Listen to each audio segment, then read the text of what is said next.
to my channel. இன்னைக்கு நம்ம channel நம்ம என்ன பார்க்க போறோம்னா எக் நூடல்ஸ் எப்படி செய்யறதுன்னு சொல்லிட்டு தான் பார்க்க போறோம். அதுக்கு என்னென்ன தேவைன்னு இப்போ நான் உங்களுக்கு சொல்றேன் வாங்க. கொஞ்சம் soya sauce, red chilli sauce, red chilli powder, 3 முட்டை, தேவையான அளவுக்கு எண்ணெய், தேவையான அளவு உப்பு, இஞ்சி பூண்டு விழுது தேவையான அளவு, கொஞ்சமா கரம் மசாலா.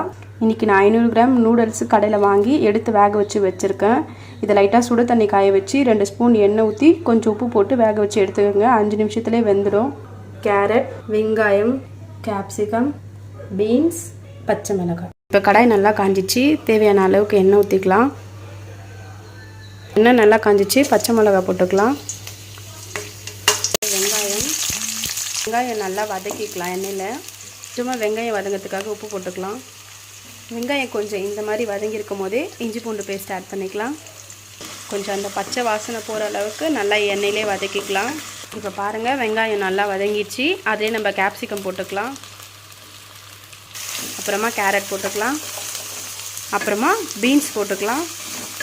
இன்றைக்கி நான் 3 காய் போட்டிருக்கேன். உங்களுக்கு வேணும்னா இதில் கேபேஜ் கூட ஆட் பண்ணிக்கலாம், இன்னும் சூப்பராக இருக்கும். நான் உங்களுக்கு என்ன வேணுமோ அந்த காய் போட்டுக்கோங்க. இதை நல்லா எல்லாத்தையும் எண்ணெயிலே கொஞ்சம் நேரம் வதக்கி விடுங்க.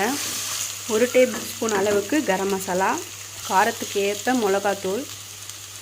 இப்போ எல்லா மசாலாவும் போட்டாச்சு. இந்த மசாலாவும் ஒரு 2 மினிட்ஸ் நல்லா வதங்குற அளவுக்கு அப்படியே விடுங்க. அப்புறமா ஒரு 2 டேபிள் ஸ்பூன் அளவு சோயா சாஸ், 2 டேபிள் ஸ்பூன் அளவுக்கு சில்லி சாஸ். இப்போ பாருங்கள், இந்த அளவுக்கு காய் நல்லா வதங்கிடுச்சு எண்ணெயிலே. அந்த எண்ணெய்லாம் தனியாக பிரிஞ்சு வந்துடுச்சு பாருங்கள். இந்த மாதிரி நம்ம இப்போ முட்டை சேர்த்துக்கலாம். இந்த மாதிரி இருக்கும்போது இப்போ நான் முட்டை ஊற்றிக்கிறேன். இது நம்ம எக் மேகியாகவும் செய்யலாம், இல்லை வெஜ் மேகியாகவும் செஞ்சுக்கலாம். உங்களுக்கு வேணும்னா எக் ஆட் பண்ணிக்கோங்க, வேணும்னா அவாய்ட் பண்ணிக்கலாம்.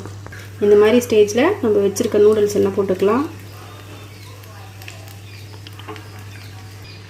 இப்போ நல்லா இந்த மசாலா கூட இந்த நூடுல்ஸை நல்லா இப்படி கிளறி விட்டுக்கோங்க. இப்போ பாருங்கள், இந்த மசாலா கூட நல்லா இந்த நூடுல்ஸ் எல்லாமே மிக்ஸ் ஆகிடுச்சு. இதை ஒரு 2 நிமிஷம் அப்படியே விட்டு நம்ம எடுத்துடலாம். இப்போ ரெடி ஆகிடுச்சு. இதை எடுத்து நம்ம வேறு ஒரு பவுலுக்கு இப்போ மாற்றிக்கலாம். அவ்வளோதான் ஃப்ரெண்ட்ஸ். இப்போ பாருங்கள், நம்மளோட சூப்பரான எக் மேகி ரெடி ஆகிடுச்சு. நம்ம கடையில் விட நம்ம இந்த மாதிரி வீட்டிலே செஞ்சு சாப்பிட்டா இன்னும் டேஸ்ட்டாக இருக்கும். நீங்களும் செஞ்சு பாருங்கள், எப்படி இருக்குன்னு டேஸ்ட்டு சொல்லுங்கள், கமெண்ட் பண்ணுங்கள், லைக் பண்ணுங்கள், ஷேர் பண்ணுங்கள் காய்ஸ்.